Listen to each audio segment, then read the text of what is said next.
Aujourd'hui, nous sommes le 28 du mois de mars. Nous sommes dans notre studio Bethsaida TV et nous avons notre invité qui doit nous parler à propos de l'hypothécaire.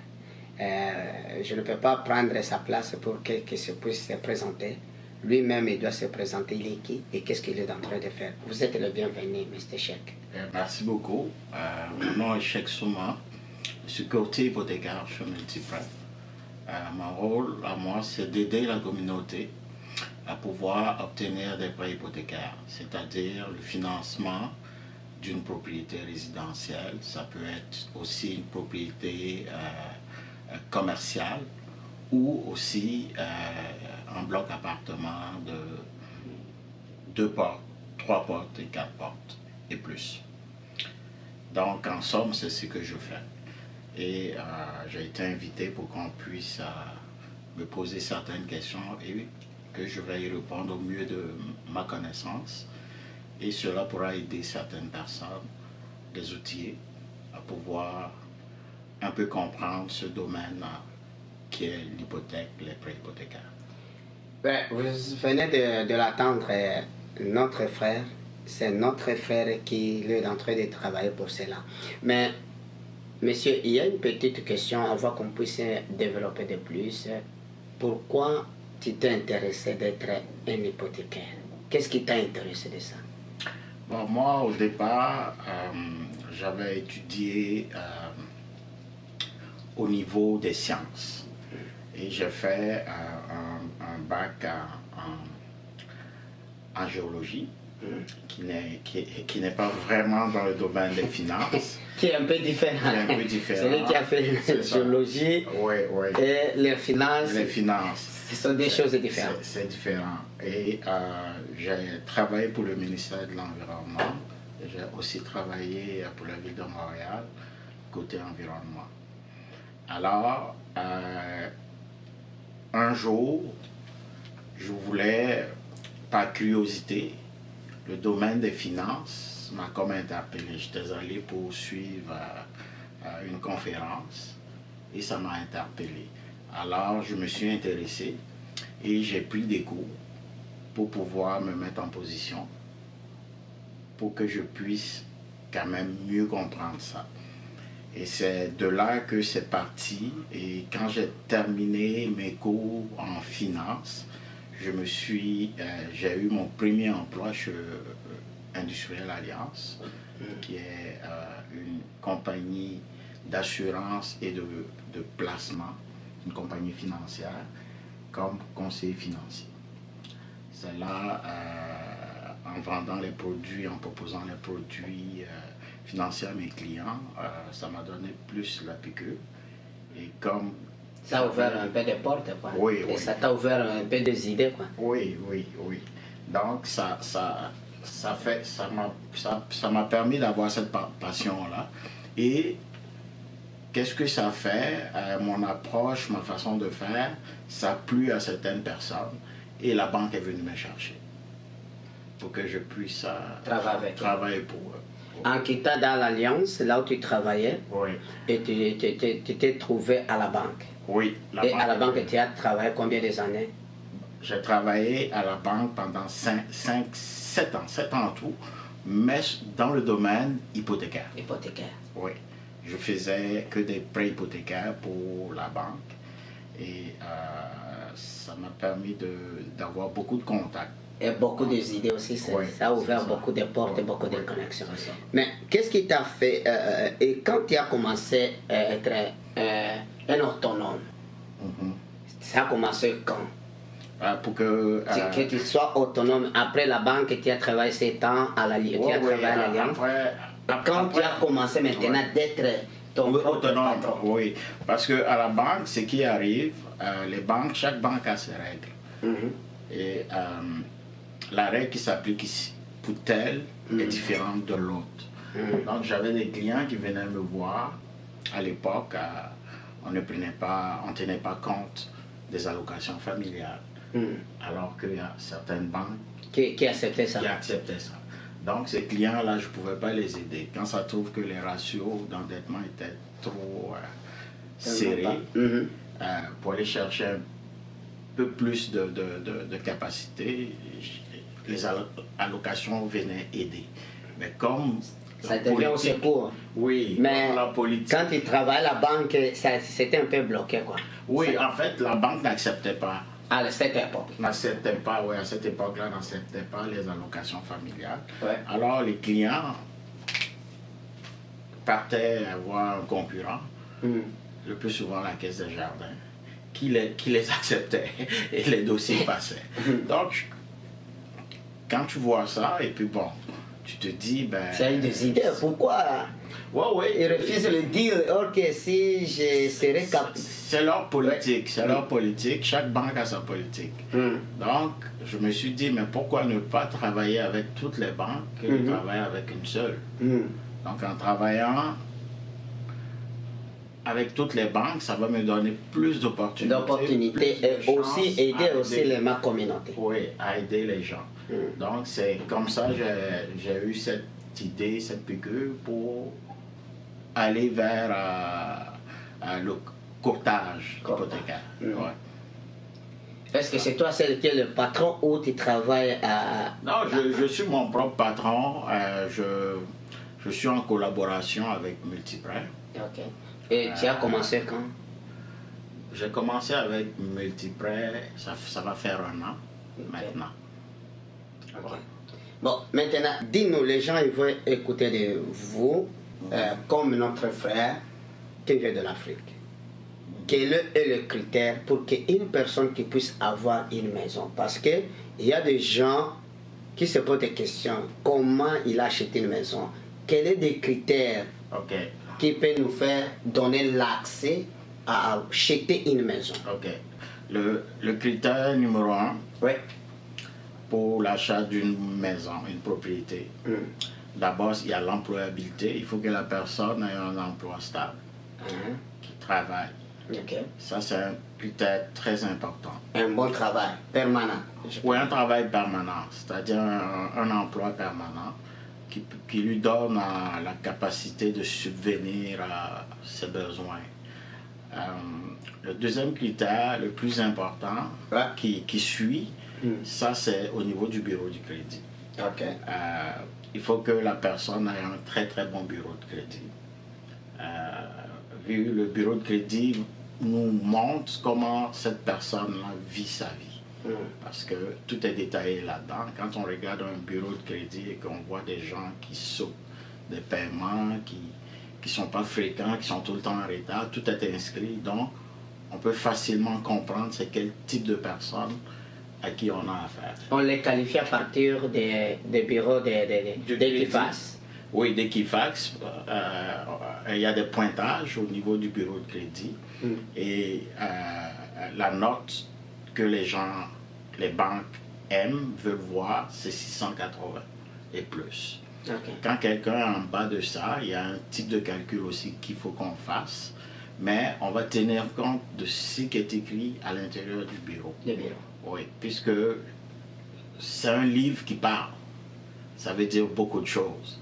Donc, tu peux facilement connaître quelqu'un juste avec son bureau. Des crédits. Ça va définir la personne. Si la personne est un bon payeur, c'est un mauvais payeur, tu vas le voir. Et la banque prendra aussi sa décision en fonction de ça. La personne peut avoir un bon emploi, il fait 100 000, 200 000. Si son bureau de crédit n'est pas bon, on ne va pas lui prêter d'argent. À cause de retard À cause de retard. Quelqu'un qui fait un retard sur une facture de téléphone cellulaire pendant plusieurs fois, est-ce que on aura en fait le courage de lui donner 500 000 ou 600 000 C'est-à-dire juste payer $30 sa facture de téléphone, il fait des retards là-dessus. Maintenant on parle de 500 000. C'est-à-dire aussi, si je comprends très bien, au niveau de retard, ça encaisse aussi d'avoir une mauvaise crédit. Oui, ça c'est sûr, c'est définitif. Quelqu'un qui fait des retards, son pointage va baisser. il va être en dessous. À chaque fois qu'on fait des retards, ça baisse. À chaque fois qu'on fait beaucoup de demandes de crédit, ça baisse. Donc, avoir beaucoup de cartes de crédit aussi. Oui, en fait, avoir des cartes de crédit de gauche à droite, oui. ça envoie un mauvais message à la personne, aux agences de cotation de crédit. Ça veut dire que cette personne-là est à la recherche de certains types de financement. Il est en train de chercher des prêts de gauche à droite. Et ça envoie une mauvaise image. Donc, on fait baisser sa cote. Parce qu'on dit cette personne-là, en un mois, il y a eu au moins 6, 7, 8 interrogations sur et quelque part, on commence à douter avec lui. Oui, c'est ça. Parce qu'on dit c'est quelqu'un qui joue avec le crédit. Il fait on appelle ça le roulement de crédit. Quelqu'un qui va prendre une carte de crédit pour payer une autre. En fait, il s'endette pour payer de dettes. Oui. Oh, donc, il peut rouler son crédit, c'est un roulement de crédit, ça c'est pas bon. C'est-à-dire, si je comprends très bien, tous les deux marchent ensemble. Il faut avoir un bon travail qui est permanent et aussi payer des dettes en avant. En avant, il faut payer ses dettes à temps. Maintenant, si la personne a une dette et quand il le paie régulièrement et il a un bon travail, est-ce qu'il peut avoir l'accès d'avoir une maison? Oui, quelqu'un qui a un bon dossier de crédit, quelqu'un qui a la capacité financière, pourquoi pas on va le refuser. On ne va pas le refuser, on va faire des calculs pour voir sa capacité et on va lui dire, écoutez, selon votre revenu et votre dossier de crédit qui est impeccable, on peut vous avancer tel montant. Donc, 500 000, on peut vous donner 500 000. Donc, regardez pour les maisons de 500 000, c'est 600 000, 700, ça va être la même chose. Et en ce moment, une fois que la personne sait le montant, on fait une lettre là qu'on appelle une préapprobation, on donne à cette personne-là. Et ça va lui servir de garantie quand il va aller magasiner. Non, magasiner d'abord, parce que avec la rareté des maisons présentement, si un client qui cherche une maison, avant de visiter, ils vont toujours demander est-ce que tu as quelque chose qui confirme que au moins tu peux acheter ça. Donc c'est ça la préapprobation, il va montrer ça. Donc la personne a fait déjà une étape au niveau bancaire pour avoir un minimum. Et ce minimum-là, c'est écrit ici, c'est 700 000. Donc il va regarder les propriétés de 700 000 et dès qu'il présente cette lettre-là au vendeur, lui va dire, ah, c'est sérieux, puisqu'il a déjà fait une démarche. Que quelqu'un qui n'a pas ça et puis tu veux venir visiter, ils vont dire non. On te bloque en même temps. C'est ça. Maintenant, avant qu'on continue, je dois retourner sur la question de crédit. Est-ce que même les téléphones, comme si j'ai bien compris, la plupart de nous, quand les sortissants de l'Afrique, on ne savait pas comment le système marchait ou comment le système marche. Il y a parfois des gens qui ont des dettes de l'Internet. Est-ce que aussi les dettes de l'Internet, de la télévision, est-ce que de la téléphone portable, le téléphone de la maison, ça peut aussi affecter que la personne qui ne puisse recevoir l'hypothécaire? Oui, parce que ça définit cette personne-là. Quelqu'un qui ne paye pas ses factures de Bell, il ne paye pas son Internet, il ne paye rien. Et c'est un service que Bell t'a donné, tu as consommé, mais tu refuses de payer. Alors Bell, qu'est-ce qu'elle va faire? Elle va t'envoyer une autre facture pour te dire, ah, tu as oublié de me payer. Et voilà le montant, et voilà les intérêts qui sont là-dessus. Si on refuse de toujours payer, Belle, elle ne se casse pas la tête, c'est une grosse boîte. Qu'est-ce qu'elle va faire? Elle va prendre votre nom, elle va aller mettre ça devant une compagnie de collection. Cette compagnie de collection, elle, qu'est-ce qu'elle va faire? Elle va entreprendre des mesures pour pouvoir récupérer cet argent-là. Comment? En vous appelant, en se rendant chez vous. C'est ça leur rôle, les compagnies de collection. Mais qu'est-ce que ça va faire? Les retards qu'on a eu avec Bell va les envoyer au niveau des agences de crédit. Okay. Qui vont mettre que monsieur tel ça a eu 4-5 retards au niveau de sa facture de téléphone. Et la collection aussi va envoyer le nom de cette personne-là au niveau des agences de cotation, Equifax ou TransUnion. Et ils vont mettre qu'il y a une collection qui est en vigueur sur cette personne. Donc nous, quand on voit ça, écoute, il y a une collection qui est là. Ça veut dire que cette personne n'est pas sérieuse. Donc on ne peut pas lui donner un montant aussi important, étant donné qu'il n'est même pas capable de payer 30 $. C'est ça le problème. Donc nos communautés qui sont là, s'ils ont des litiges avec Bell ou peu importe Rogers, vous avez un problème, vous voyez votre facture, vous dites ça c'est pas moi qui ai fait cette facture là. C'est mieux de payer la facture et après de faire une plainte. Là, oui, j'ai payé la facture, mais c'est pas moi qui ai consommé ça. On fait la plainte. La plainte, on fait à qui? À l'Office du consommateur. Ok. La société, il y a un office ici au Canada qui est là pour protéger les consommateurs. Donc, on fait une plainte à ces gens-là. Ces gens-là vont nous guider. Ils peuvent nous amener jusqu'à... ça va aller soit à trouver une entente à l'amiable avec Bell Canada, où Bell Canada va voir qu'elle a tort et elle va vous rembourser. Par contre, si on s'entête de dire je ne paye pas, là on est dans le tort. C'est-à-dire, ce qui est important, si je comprends très bien, aussi que la communauté qui puisse se comprendre, quel que soit, il y a une dette.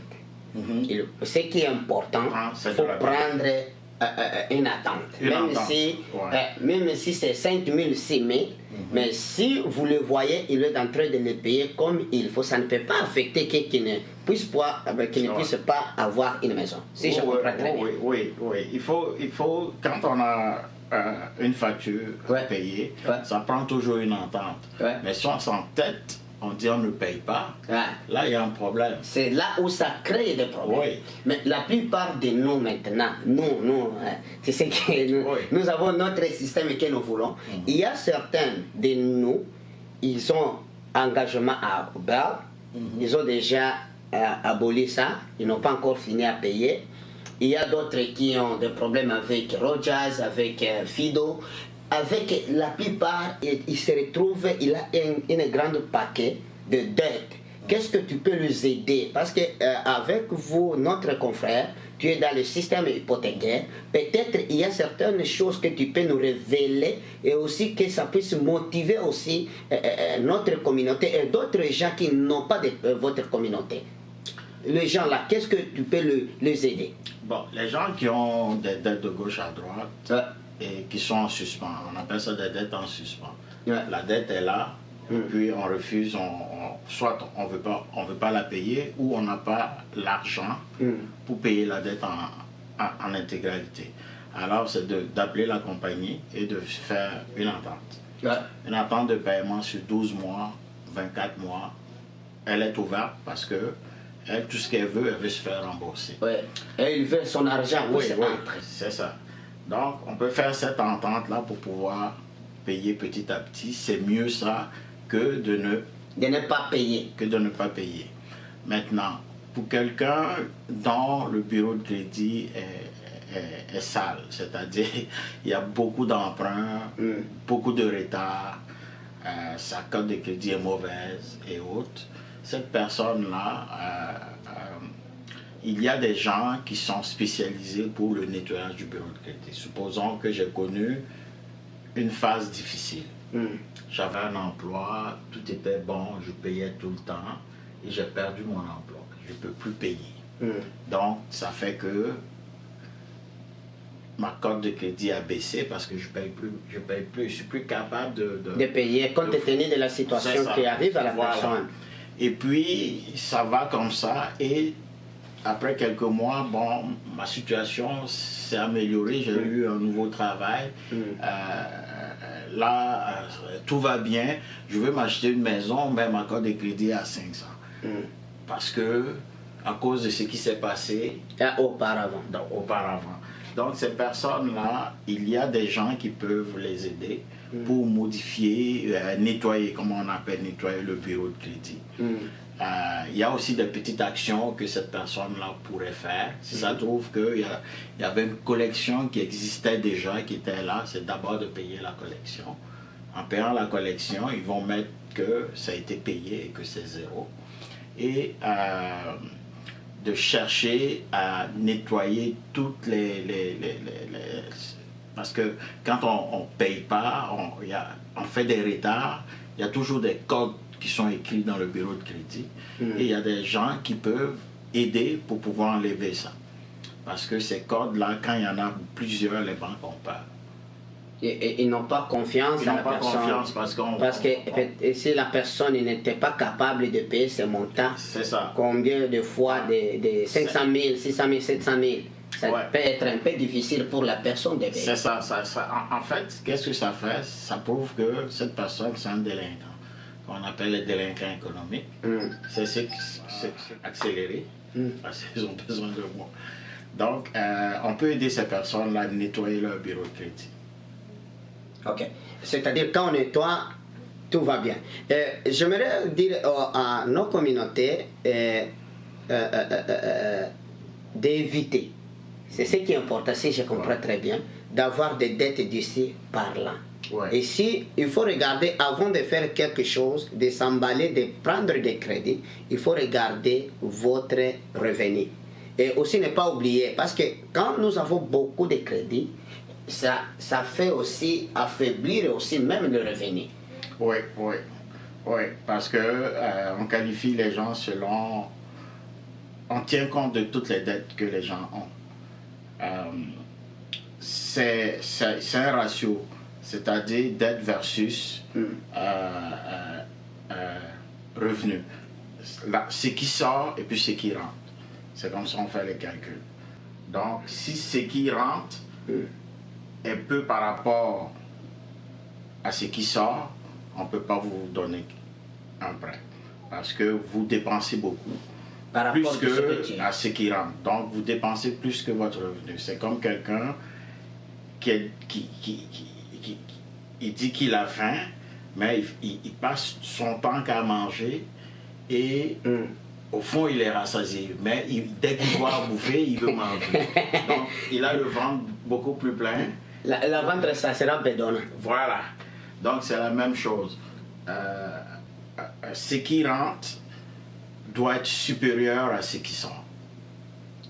Donc, il faut avoir ce comportement-là de moins dépenser par rapport à ce que tu gagnes. Donc, si on fait le contraire, ça va être très difficile. C'est là où on rentre dans les dettes. On commence à prendre des dettes de gauche à droite parce qu'on vit au-dessus de nos moyens. Ouais, c'est ça. Maintenant, il y a une petite question aussi. Pourquoi en Ontario, il y a les maisons montent très haut par rapport à Gatineau? Qu'est-ce qui fait en Ontario, les maisons sont tellement chères, je m'excuse, sont tellement très chères par rapport au Québec? Et qu'est-ce qui pousse ça? Bon, l'Ontario, c'est un cas typique. Les maisons, le prix des maisons augmente en flèche. Il y a plusieurs raisons pour ça. L'une des raisons principales, c'est le manque de chantier. En fait, la mise en chantier est moindre que ce qui est prévu. C'est-à-dire les nouvelles maisons en construction, il y en a moins. Il y a ça. Ce qui s'est passé dernièrement, il y a eu moins de maisons existantes en vente parce que les vieux ont eu peur d'aller dans les maisons de vieillesse. Donc, ils sont restés chez eux. Donc, ça fait qu'il y avait moins de maisons existantes à vendre. Donc, ça a entraîné les prix à la hausse parce qu'il y avait beaucoup de personnes qui voulaient des maisons et il y en avait très peu. Donc, ce qui était là, disponible, les gens venaient et puis ça mettait un peu plus. On appelle une surenchère. Je viens sur une seule propriété, il y a au moins 10-15 personnes qui veulent la même chose. Donc, les gens vont dire, ben, pour pouvoir me démarquer des autres acheteurs, je vais mettre 20 000 de plus.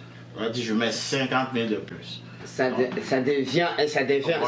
maintenant, ça devient la concurrence. C'est une concurrence. À la personne qui a des moyens et ça fait aussi les gens qui ont des maisons fait monter compte tenu de la demande C'est pas de leur faute. Vous comprenez que c'est une surenchère. Quand il y a surenchère, tu ne vas jamais prendre celui qui t'offre moins.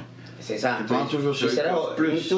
Nous cherchons celui qui donne pas beaucoup par rapport à ce que tu voulais. Maintenant, explique-nous aussi pour que les gens qui doivent nous écouter, les auditeurs, explique-nous à propos des locations des enfants. Parce que la plupart de nous, la plupart des gens, ils pensent que la location des enfants, ça n'aide pas au niveau de l'hypothécaire. Explique-nous et vous prenez de quel âge à quel âge? Ok, les allocations familiales, c'est de 0, pas 0 là. En fait, quand l'enfant est né, il y a des institutions qui vont prendre jusqu'à 15 ans, c'est-à-dire à 14 ans plutôt. Après 14 ans, ils n'en veulent plus. Il y en a qui vont, la plupart, c'est 12 ans. Après 12 ans, on n'est pas là-dedans, on ne tient pas compte de ce revenu-là. Donc, les allocations familiales pour les enfants qui sont à bas âge, c'est-à-dire 12 ans et moins, sont considérés. C'est des revenus que le gouvernement donne, qu'on va prendre pour ajouter aux revenus des parents. Et ça va faire monter leur pouvoir d'achat. Et ça nous donne plus de flexibilité pour aller chercher ce qu'on veut. C'est-à-dire, les auditeurs, c'est-à-dire aux mamans, aux papas de la famille. Mais on ne fait pas le marketing, il ne faut pas voir qu'en disant qu'avoir beaucoup d'enfants, il faut répondre aux besoins des enfants. Et la maison, si vous les achetez, vous achetez pour l'intérêt des enfants. Oui, c'est ça. Et aussi, il faut garder quelque chose. C'est une aide pour obtenir son prêt. C'est juste pour faciliter. C'est pour ça qu'on tient compte. Mais comme c'est un revenu, que les gens, c'est un revenu supplémentaire.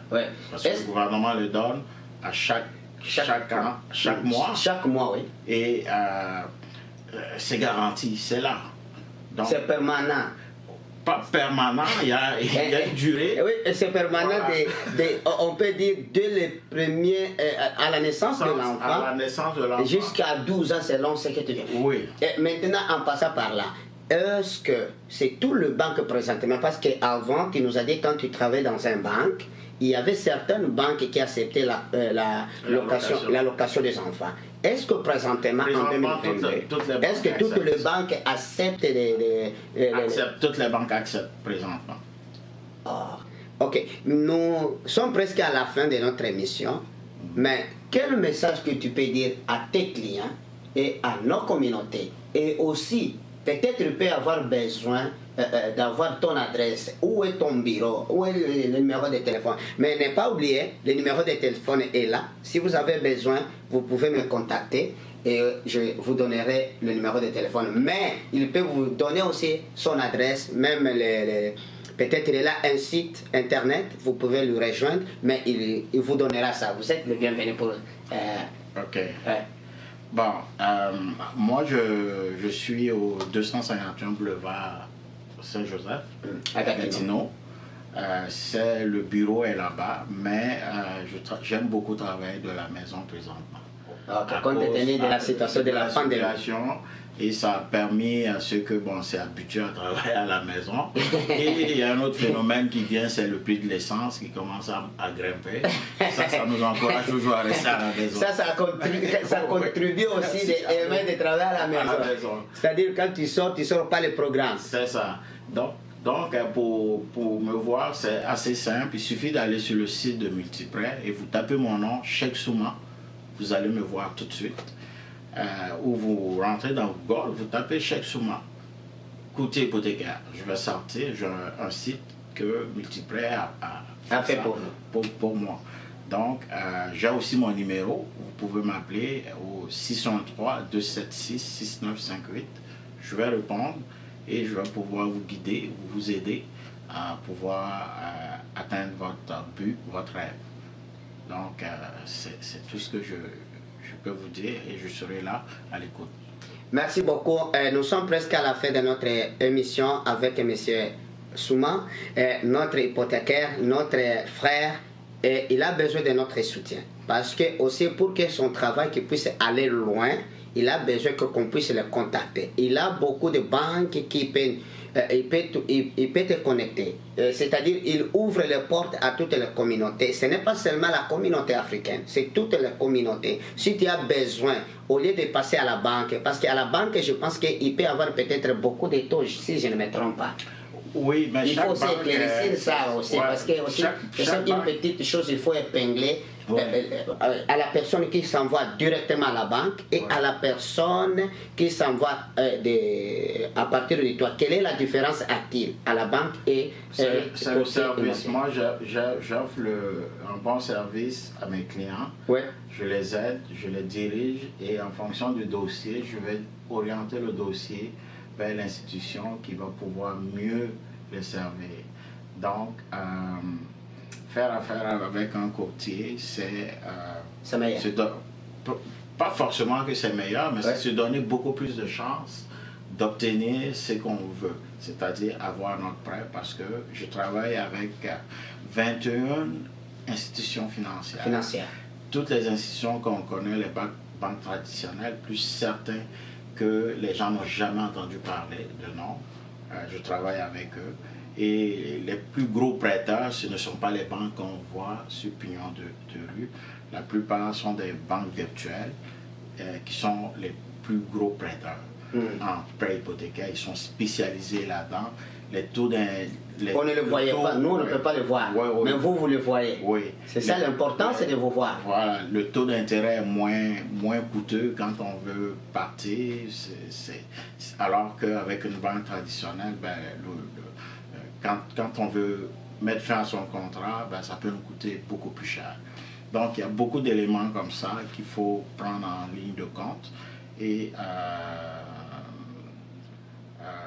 le fait que le service est assez large au niveau des prêteurs, donc ça serait plus facile de diriger tel ou tel profil vers à tel endroit parce que ces gens-là recherchent une clientèle qui a ce profil.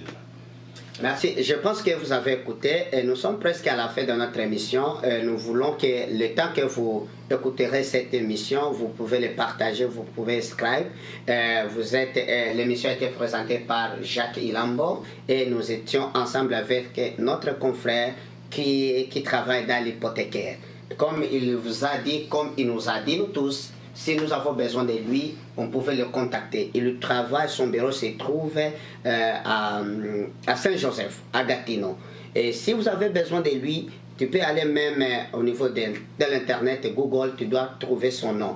Vous êtes le bienvenu et je vous invite de lui suivre parce que c'est tellement très important. Au lieu de payer le 1500, 1600, 1800 à une maison de location, si vous avez un bon crédit, un travail qui est permanent, contactez notre frère, il doit nous accueillir, il doit nous orienter pour qu'on puisse être le propriétaire. Vous êtes le bienvenu, que Dieu vous bénisse, bye bye. Ciao.